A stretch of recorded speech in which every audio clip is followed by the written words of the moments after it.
بسم اللہ الرحمن الرحیم۔ السلام علیکم ورحمۃ اللہ وبرکاتہ۔ حضرت خالد بن ولید 592 عیسوی میں مکے میں بنو مخزوم کے سردار ولید بن مغیرہ کے گھر پیدا ہوئے۔ ان کے سن پیدائش میں اختلاف پایا جاتا ہے۔ آپ شروع سے ہی دلیر اور غیر معمولی بہادری کے حامل تھے اور غزوہ احد میں مسلمانوں کے خلاف جنگ کا پاسا الٹنے والے یہی تھے۔ اس کے علاوہ آپ غزوہ خندق میں بھی مسلمانوں کے خلاف لڑے۔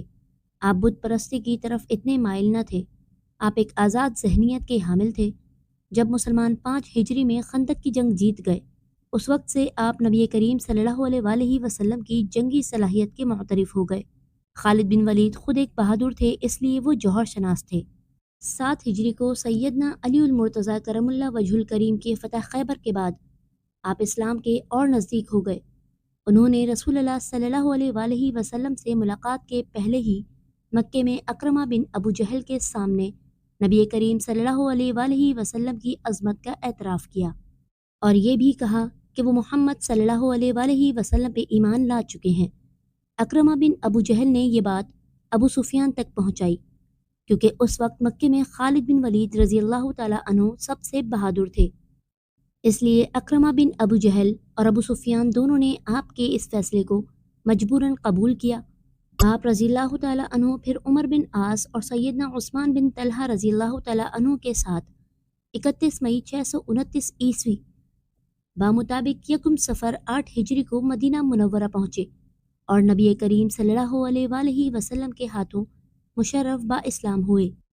جس سال آپ رضی اللہ تعالیٰ عنہ اسلام لائے، یعنی 8 ہجری کو، اسی سال مسلمان جنگ موتا میں رومیوں سے لڑے۔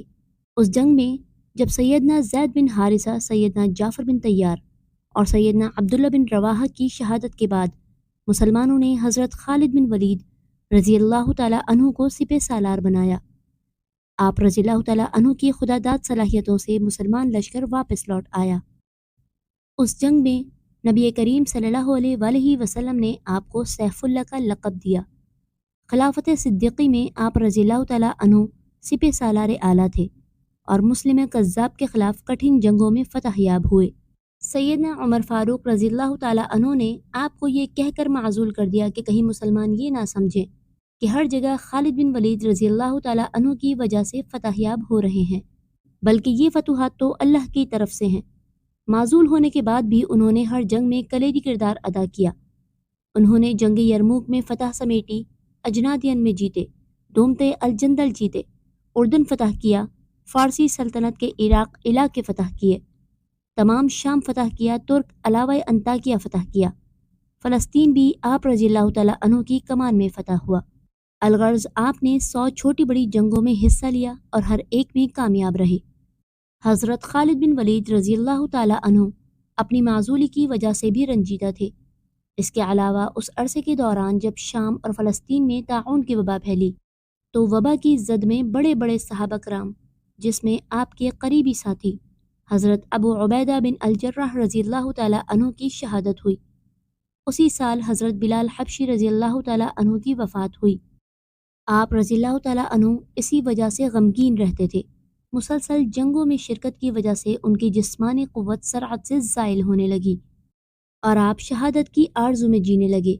آپ کی وفات سے قبل ایک دوست آپ سے ملنے آئے تو آپ رضی اللہ تعالیٰ عنہ نے اپنا سینہ، ٹانگیں، کمر اور بازو دکھائے، جن پہ تلواروں، تیروں اور نیزوں کے زخموں کے نشانات تھے، اور کہا کہ اس کے باوجود بھی مجھے شہادت نصیب نہ ہوئی۔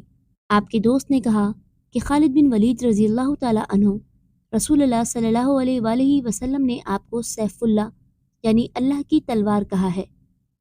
اگر آپ شہید ہو جاتے تو کفار کہتے کہ ہم نے اللہ کی تلوار توڑ دی۔ آپ رضی اللہ تعالیٰ عنہ کی وفات 18 رمضان المبارک 21 ہجری بمطابق 20 اگست 642 عیسوی کو شام کے شہر حمص میں ہوئی۔ آپ رضی اللہ تعالیٰ عنہ کی وفات کے وقت آپ رضی اللہ تعالیٰ عنہ کی ملکیت میں چند تلواریں، ایک گھوڑا اور ایک غلام تھا۔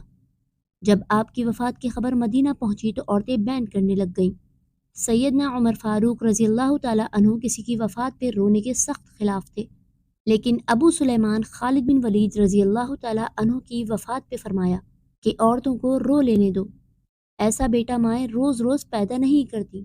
سیدنا خالد بن ولید رضی اللہ تعالیٰ عنہ کی تدفین شام کے شہر حمص میں ہوئی۔ اس جگہ پہ مسجد خالد بن ولید کے نام سے تعمیر کی گئی۔